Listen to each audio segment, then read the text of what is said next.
कुएं का पानी की कहानी। एक किसान बहुत परेशान था।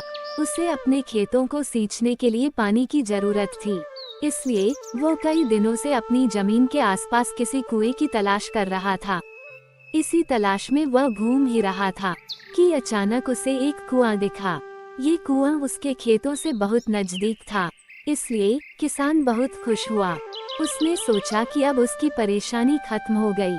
ये सोचकर वह खुशी खुशी घर चला गया। अगले दिन वो पानी लेने कुएं पर पहुंचा।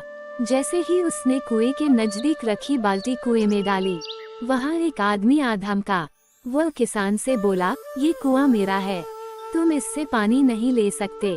अगर तुम इस कुएं से पानी लेना चाहते हो तो तुम्हें इस कुएं को खरीदना होगा। ये बात सुनकर किसान कुछ देर रुका और फिर मन ही मन सोचने लगा कि अगर मैं इस कुएं को खरीद लूं तो मुझे कभी पानी की कमी नहीं होगी और न ही मुझे पानी के लिए इधर उधर भटकना पड़ेगा। फिर क्या था, दोनों के बीच एक रकम तय हुई। किसान के पास उतने पैसे तो थे नहीं, लेकिन वह यह मौका छोड़ना नहीं चाहता था। इसलिए किसान ने उस आदमी को अगले दिन वो रकम देने का वादा किया और घर की ओर चल दिया। किसान के लिए कुआं खरीदने का यह अच्छा मौका था, इसलिए वो इस काम में जरा भी देर नहीं करना चाहता था।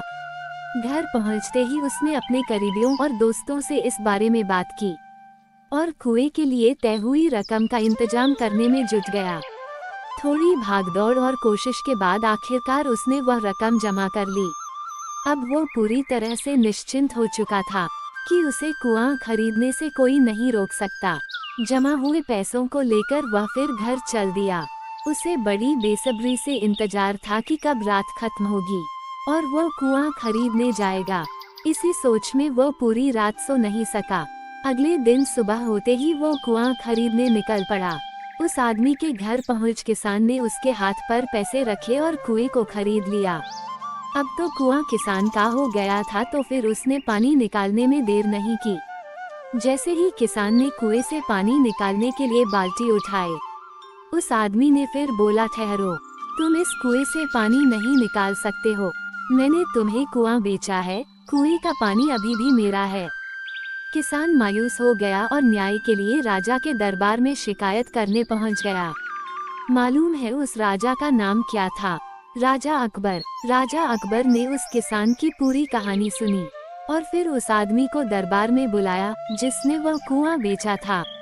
राजा का फरमान सुनते ही वो आदमी भागा भागा दरबार में हाजिर हो गया।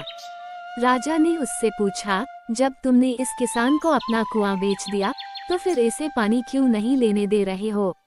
आदमी बोला, महाराज, मैंने इसे केवल कुआं बेचा था, पानी नहीं।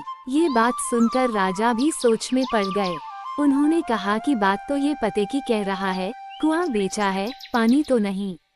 काफी देर सोचने के बाद जब इस समस्या को सुलझाने में वह नाकाम हो गए तो उन्होंने बीरबल को बुलाया।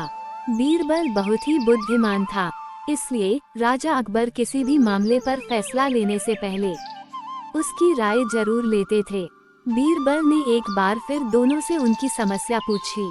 पूरी बात जानने के बाद बीरबल ने उस आदमी से कहा, ठीक है, तुमने कुआं बेचा, पानी नहीं, फिर तुम्हारा पानी किसान के कुएं में क्या कर रहा है? कुआं तुम्हारा नहीं है, फौरन अपने पानी को कुएं से बाहर निकालो। बीरबल का इतना कहते ही उस आदमी को समझ आ गया कि अब उसकी चालाकी किसी काम नहीं आने वाली। उसने राजा से फौरन माफी मांगी और माना कि कुएं के साथ उसके पानी पर भी किसान का पूरा अधिकार है। ये देखकर राजा अकबर ने बीरबल की बुद्धिमानी की तारीफ की और कुआं बेचने वाले आदमी पर धोखेबाजी के लिए जुर्माना लगाया। कहानी से सीख। किसान और कुएं की कहानी से पता चलता है कि अपने आप को दूसरे से अधिक चालाक नहीं समझना चाहिए।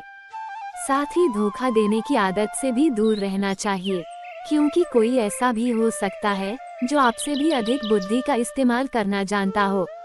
ऐसे में आपका धोखा पकड़ा जाएगा और आपको अपने किए का भुगतान करना होगा, जैसे इस कहानी के अंत में कुआं बेचने वाले आदमी को करना पड़ा।